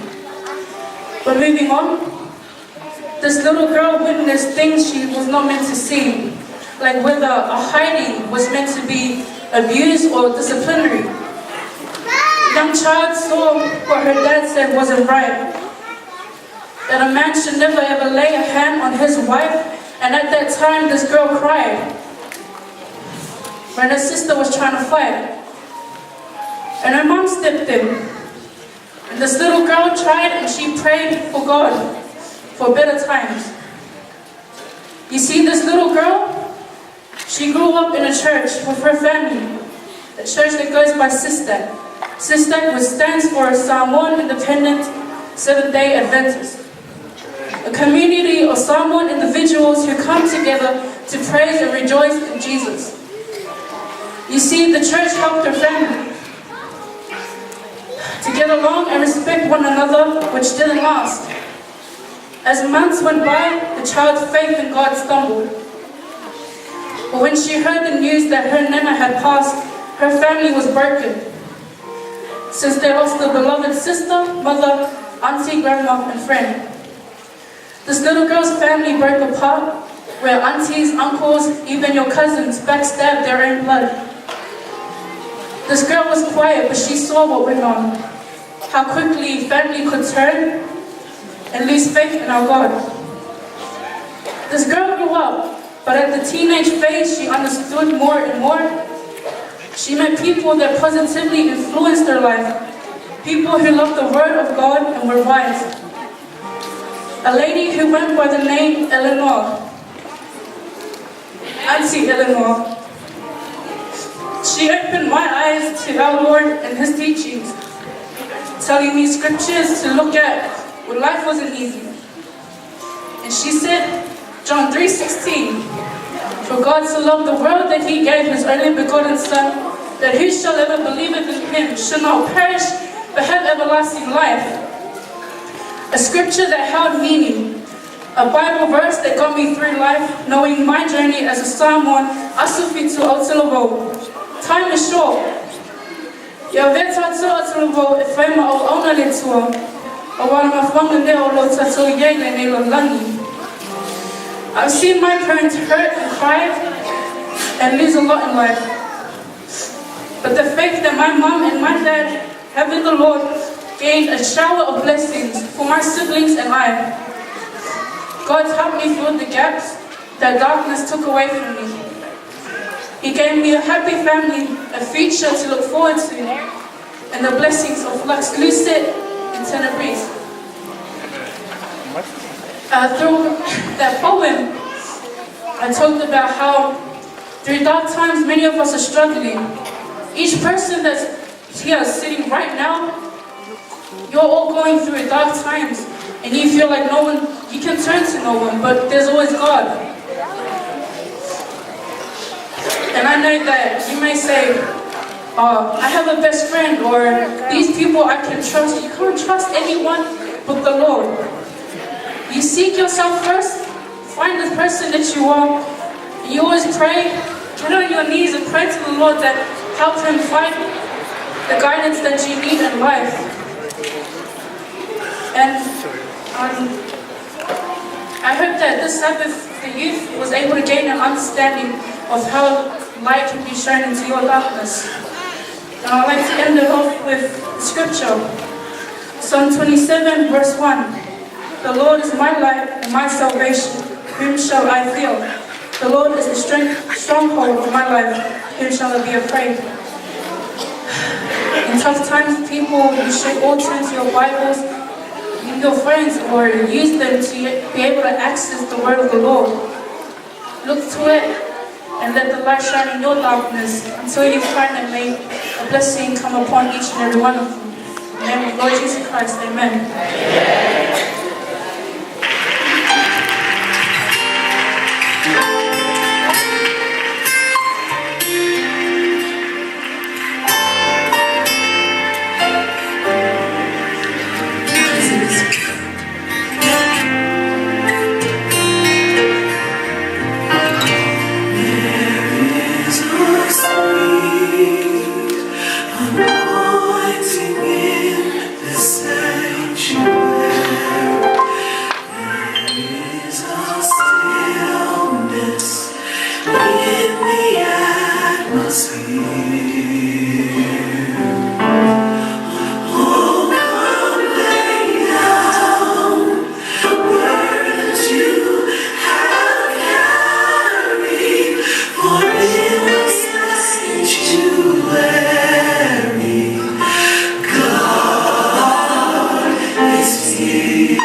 There is a sweet anointing in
really knows how to time things.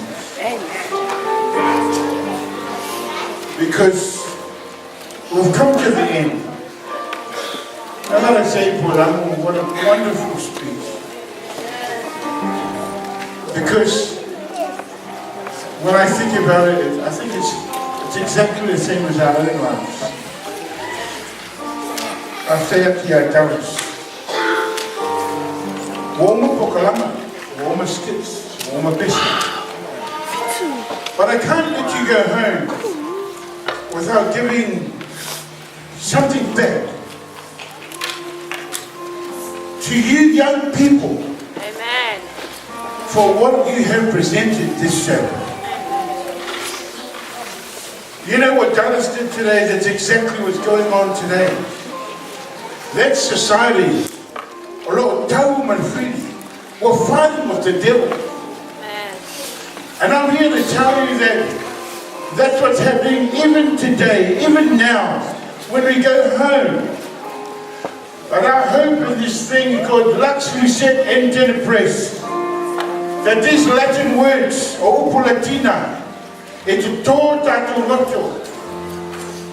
Tangata ingo ya Piers Waldo. Lena whamtalatu whila unga ya tā pita nei. I tausanga ina wapope Luciano Lona Lua. Mawhaasaina tuspaia.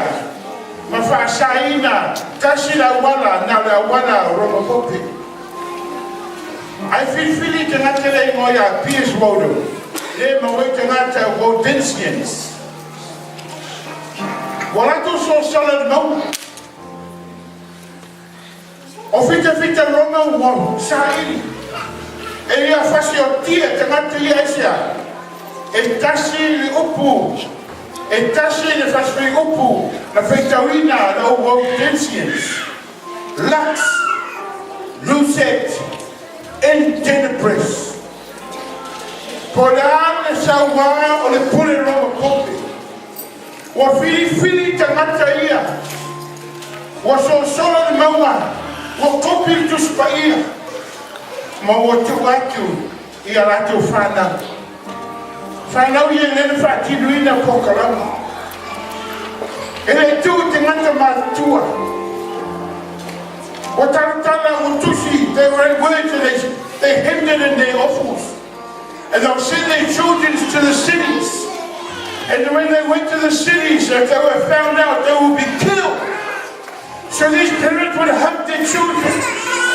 They didn't know whether they're going to come back or not. Asia was city the first people put out. Lux Lucet Entenepres. Elua Mea. What the matter Waldensians here? One, purity of life based on God's word. Lonalua, to spread the light of God. Only to spread it. Paul Daly, Vic 7, young people. I don't know about you, I've been blessed, but there's someone out there that's sitting here that each program has touched your life. Each song, each skit, each speech has touched your life. Because you think your life is full, but you know it's empty. Amen. You feel it inside your body. You feel it in your heart. You can have money, you can have cars, you can have everything in this world, but you know deep down in your heart you are unhappy, that you need Jesus in your life. That we have to become that light of Jesus. We have to become Jesus to give the light of God. You know, last night, as I was studying the Lauma for Sapaki next Sabbath, I was studying about those 10 people, 12 people to go up to Canaan, the promised land. And I read and I wept and I said to myself, man, 12 spies, Otoa, Sefururu Otoa, Tasi, Mele Tu Ainga, Israel. No, but pangale se fulua pe mata tulo. Ai foi mai. E paulua mata o polato se fulu mata. Ai na le lua pe mata na loto to. Na ova ai ele efetio tanto que me faia le nula a família se fulu. Oh no. O tato will now say we are only like grasshoppers. Young people, I don't know how you came here today. Whether you're going to go home part of that 10 people, or whether you're going to be like Joshua and Caleb. You've come here today, you've seen, you've amen, you've cried, you've felt, you feel, and you go home and you say, praise the Lord.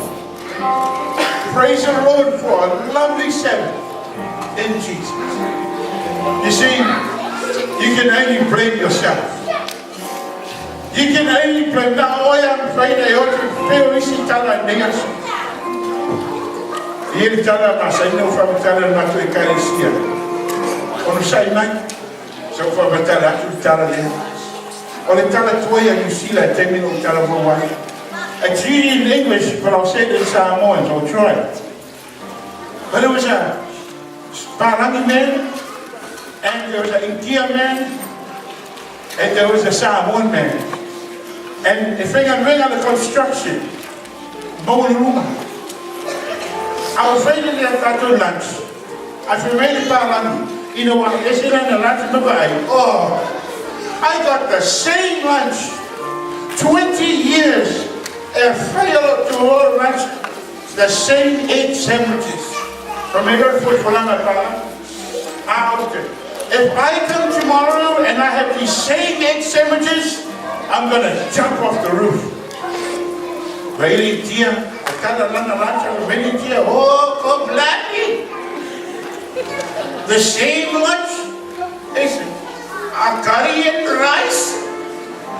From India, if I get the same lunch tomorrow, I'm going to jump off the roof. That makes you happy. From Samoa, the Tala to learn the lunch. Oh, I mean, you know what? We found no more here. Oh, but to tell them what's up sweet. Oh, I got the same lunch. If I get same taro and saposui tomorrow, I'm jump off the roof too. Because if you're to oh, this yes, the same lunch. I'm like, oh, I can't believe it. I'll do a puno. The curry lunch in the IKEA, oh, the curry for the lunch in puno. Some more the color. But the main of it is not to know. I am so yes, they don't put it on whatever. What you need from my water, Tamaya? And I don't say to the really to the Parangi. Oh, darling, what the secret? I'm taking it to a lunch and give it to lunch. I mean, oh, yeah, pussy. Rather than India, we went over to here. Oh, Parangi. If I only knew you wasn't that curry, I'd make you big cakes. Fusi lolo ngani, I got they run many rusamu. But Samu, oh, I no understand what he jumped for. He make his own lunch.